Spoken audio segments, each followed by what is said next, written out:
Aïssatou Diop Fall Aïssatou naanal ndox Aïssatou ñàkk nga jom nag mais nag je comprends de Aïssatou parce que dañ la mettre au frigo fële na la à la TFM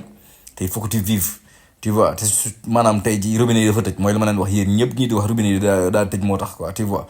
te pour nga wax nag tey ji marchandise bi gën a jar mooy Sonko nee naa Sonko en étant le leader de l'opposition il vend en étant premier ministre il vend en étant le futur président tamit il va vendre Sonko day jaay donc pour avoir de vue vous êtes obligé ngeen calomnier Sonko donc loolu da ngay comprendre mais Aïssatou dama dégg sax biir wax nga naan ay Sonko moo jëkk a def toog muy dox ak depuis xaw ma camp mi ngi toog ici ay fii am na oto yi rafet am na ay garde corps saa yi dama foog ne da nga jum nag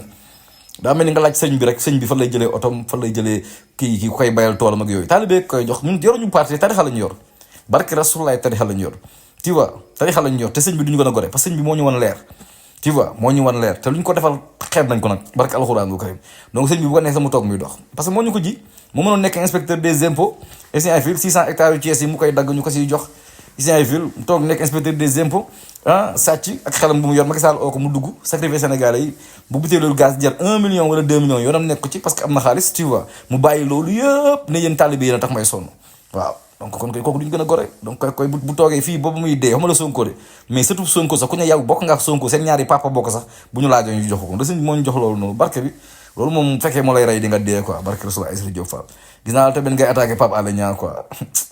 Aïssatou naa la ndox waaye Aïssatou nee naa la gouvernement bi gouvernement gor ñi la ñii gore woon ñoo aye parce que yéen vous avez été dekk ay jaam Père Gaston wax na la ko yàgg nga ànd ak moom di kaajee di dem fële di kaajee yàlla na ko yàlla xar àjjana Père Gaston père bu dëggu yàgg nga ànd ak moom fële ngeen di kaajee tu vois lii kaajee bi moo jeex gars yi li ñu sàccoon dañ koy denc parce que xaalis moom loo ko teg lu mu bëri booy tibb te dara dugul day jeex gars yi leen ko rapptee donc loolu la quoi fu ne nag moom du ay vie ngay dundee waaw nekkal foofu di wax rek naan ay Aïssatou xaw ma paale gënuñoo jàng gënuñu kii gënuñu loolu yëpp mais nga ëpp ngor